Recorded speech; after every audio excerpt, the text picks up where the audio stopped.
devons engager des actions qui vont perdurer et qui vont donner quelque chose de concret. Parce qu'une chose dont nous devons nous rendre compte, c'est que notre patrimoine est en train de se perdre. Et je parle du patrimoine matériel autant que du patrimoine immatériel. Autant nous avons des fortifications, des habitations coloniales, des structures au niveau du landscape haïtien qui sont en train de s'en aller parce que les gens les détruisent, les utilisent pour faire d'autres constructions ou toutes sortes de raisons. Nous avons également nos traditions, nos coutumes, nos éléments de nos diverses religions sur cette terre d'Haïti et des différentes traditions qui sont venues de l'époque, même avant la colonie, de l'époque des premiers habitants de cette île. Nous avons des traditions qui avaient perduré, qui nous avaient été transmises jusqu'au XXe siècle et que nous sommes en train de voir se perdre de manière extrêmement rapide. Tout cela, tous ces problèmes, nous devons les adresser. Et nous devons les adresser de manière rapide, de manière structurée et nous engager avec des partenaires capables de nous aider dans ce genre de préservation.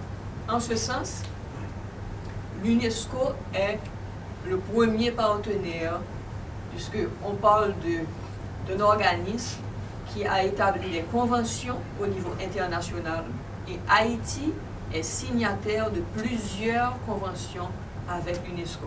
Nous allons élaborer sur ces conventions un peu plus tard.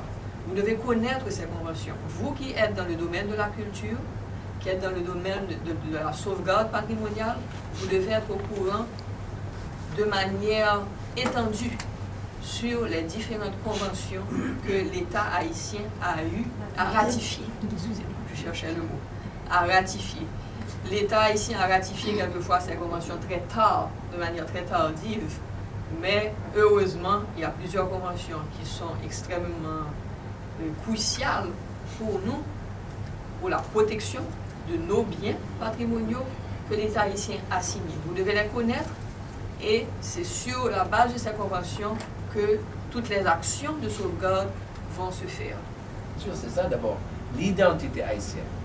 Et quelqu'un qui veut nous aider à nous développer doit partir de ce qu'est l'haïtien. Sinon, on fera du colmatrage et ça ne marchera pas. Donc, je voudrais, partant de ça, féliciter le ministère et l'ensemble des instituts autonomes qui sont ici représentés par leur DG pour dire que c'est une excellente initiative de commencer à savoir. Pour moi, c'est l'équipe choc qui doit aider la République d'Haïti à remettre la culture à sa place, là où elle doit être.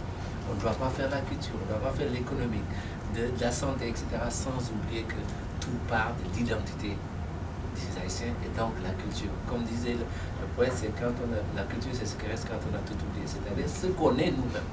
On ne peut pas oublier. Et souvent, hier, j'avais une longue discussion avec quelqu'un qui me parlait des aspects linguistiques, le français, l'anglais, le créole, etc. Et les débats, les enjeux qu'il y a derrière. On aura toujours des pressions extérieures. Mais ayons le courage de dire qui nous sommes.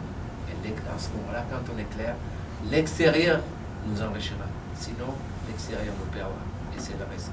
J'espère pouvoir partager avec vous et travailler avec vous, pas seulement dans les domaines de l'archéologie subaquatique, parce que en tant que spécialiste du programme culture, nous sommes formés pour gérer toutes les conventions. Et pendant les années que j'étais au siège, pendant 6 ans au secteur de la culture, j'ai travaillé pour la lutte contre les trafics illicites. J'étais éditeur de plusieurs œuvres qu'on a rédigées là-dessus. Qu'on puisse être en contact par téléphone, par mail, personnellement, que je puisse vous rendre visite à tout pour collaborer dans tous les aspects de la culture, qui est notre responsabilité et la raison d'être ici. Et, nous allons devoir faire la politique. Okay? Il ne faut pas se faire d'illusions là-dessus. Et nous allons devoir essayer d'instiller dans chaque CASEC, dans chaque maire, dans chaque représentant de l'État, qui, eux, vont devoir également parler à leurs concitoyens.